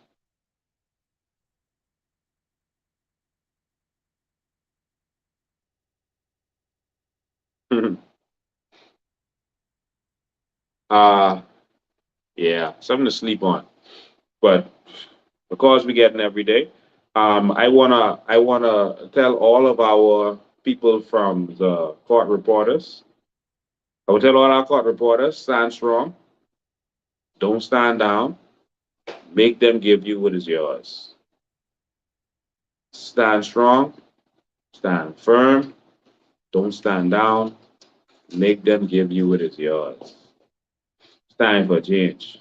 It's time, excuse me, for real change in this country. The nurses union said they ready to strike. See, they keep getting swing. These people keep getting swing. They keep letting these politicians sweet talk them. Oh, you get your increment. That's 2017. That's 2022. Still ain't get it. You get this and that. One party leave, next party come in, nothing. Next party come in, nothing. Keep sitting back. It's time for Bahamians to start standing up. Listen, without your labor, they have nothing. The unions are now complaining that, oh, they didn't get, where they wanted to get. They thought this government would have been more pro-union. Listen, I told y'all would have think our government was a union if we had gotten in. Y'all would have think the government was the union fighting for Bahamian people. That's all we need. We need the government is going to look out for us. I'm going to say, yeah, they keep getting them to run around because they keep falling for it. Sweet talks. Man, y'all get what y'all want. Just be quiet, man. Just be quiet. The government broke, and then you see they spending here, spending there, spending, the government broke. You giving teachers $58. $58. But you doing $60 million for consultants? Yeah, they learn a new trick how to steal from the Bahamian people. You don't do it in the contracts no more because you get locked up. They didn't on to that. You do it as consultants, and you give because you could pay anyone to call them a consultant. They don't even have to qualify. They don't have to have a business license. You could pay anyone to call them a consultant. So that's $60 million they're going to rape from the Bahamian people and call it consultants. So $60 million to consultants, but the teachers get $58. Jesus. $58, you know. $58. Man, $58. So let me tell you what $58. Let's say it's 3,000 teachers. I think it's, but I don't know how many teachers, right? Let's say it's 3,000 teachers. If they give them $58 each, that's only $174,000 that they give into all them teachers. They raised their travel budget by $4 million. Raise it by over $4 million. But they felt like they could give the teachers $58 raise.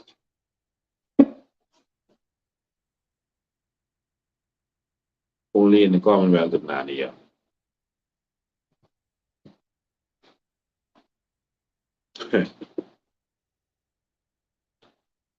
All right. But someone here asking me, hold on. Before we go, I'm sorry. Someone's on Facebook asking me if I am straight. They asking for a friend. Some of you asking for you.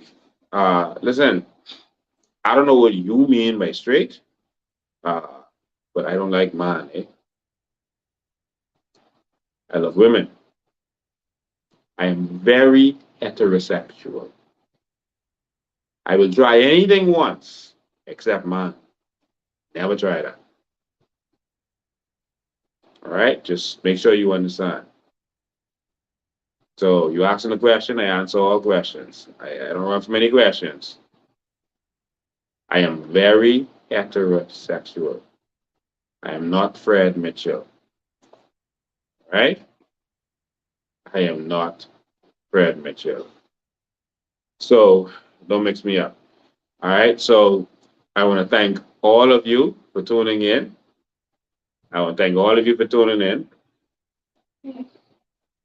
All right. Oh, that was a woman who was saying that to me. I just came in. It wasn't clear before. That was a Michelle. Maybe Michelle anointed chosen Smith. Michelle might like me. So y'all don't be too. She might like me. Oh, yeah, sinus allergies. Yeah, I'm having some allergy issues right now. Yeah, the pollen rate is high right now out there. So I don't know why she asking that. Michelle anointed Mitchell. Oh, it's a Christian woman. Michelle anointed Mitchell. Yes, Michelle, I am very straight. Very straight, all right? God bless you. Look at you saved. Good. He's one of God's children. All right, so thank all of you all for tuning in. We're looking forward to seeing you on Thursday at 7 o'clock. Thursday at 7 o'clock. Let's get together. Let's talk to the government. You're going to have a voice. You're going to be allowed to speak. We're going to let them hear you. Come, grab the mic, and let them know how you feel. Or just come and listen. Hear what you need to hear and say what you have to say. This is your chance. Your country is being robbed from underneath you. Are you going to stand up? Well, it's on you. It's up to you. All right? So that's it. Ladies and gentlemen, I want to thank all of you for tuning in. We did our 2 hours tonight. It's always a blessing. Stand up for those court reporters. They ain't going back to work, so ain't no court going on. They could be adjourning straight through. Stand up for those court reporters. Government, give those court reporters what is theirs. We tired of y'all foolishness, man. Y'all could be traveling around with your friends and family, etc. Y'all know we know what's going on. Traveling all over the world, living good, eating in 5-star restaurant, flying first class. But the people back home suffering? No, man, not on my watch. All right? Give the court reporters. And when you add up what they owe these people, like teachers and other people, when you add it up, it's like it's significant for that individual, but for a government, it's be a small amount of money for the government.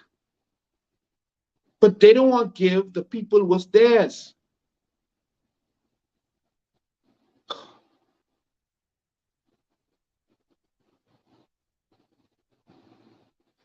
Ladies and gentlemen, thank you all for tuning in. I'm going to see you on Thursday at 7 o'clock.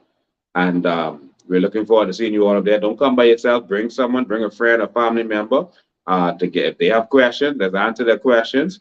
Let's get educated on what's going on in this country. And most of all, we're going to make a good showing and let the government know that, listen, we love all people, but only so much of this we can take, eh? We full. Okay, how much you love people, only a certain amount of people you could take on your boat before that boat start to sink with you and them. We got to do this right. Come the proper way. Love you. God bless you. See you next time. And remember, change ain't coming. Change is here.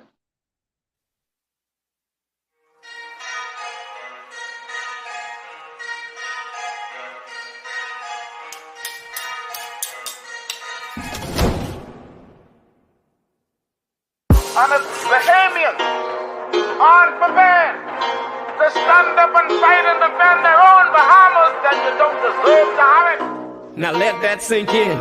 Come on. Change ain't coming, change is here. You can hear it, you can feel it in the air. All politicians, put your hands in the air. Just a stick up, let me make myself clear. I'm a grown man talking, so you know what to do. No one's leaving till we figure out the truth. Why you laughing? This ain't nothing funny. So no one gets to go home till we figure out this money. Change ain't coming. Change is here. They say change ain't coming, but change is here. They say change ain't coming, but change is here. They say change ain't coming, nigga, change is here. Now if you ain't standing with us, then I know you against us. Bahamas, this ain't no time for us to be lukewarm. This is war, and we riding through the storm. Come on. Let's go. Shalom to all my Hebrew brothers, to all my Muslim and Rastas, we need you, brother. I know I can't forget the Christians. Let's put our differences aside, cause it's a bigger mission. See, they've been doing it for years, trying to separate us, kinda trying to keep us down and never elevate us. Now it's time to praise the Lord, cause he's about to take us over to the promised land where we can celebrate us. I got to do it for my kids that ain't even born yet, so the minute that they born, they already gotta check that check. Gotta have that time to collect, so they won't know how it feels to have that yoke around their neck, yeah. See, y'all been robbing my grandmother, my great-great-grandmother and grandfather. It's like y'all can't get enough. Y'all just keep eating and eating and giving us nothing but taxes. Y'all went even as far as to say that this country's in debt and we ain't got no money. When 9 times out of 10, everybody in this country's possibly a millionaire. It's time to wake up. Let's talk about natural resources, cause every time we bring it up, they say hold your horses. They say it ain't worth a thing, but it's worth a fortune. Meanwhile, they open up their businesses across the borders. Oh yes, we track their bank accounts across the waters. They say this country in debt, but they making millions. If we don't stop this now, they be up to billions.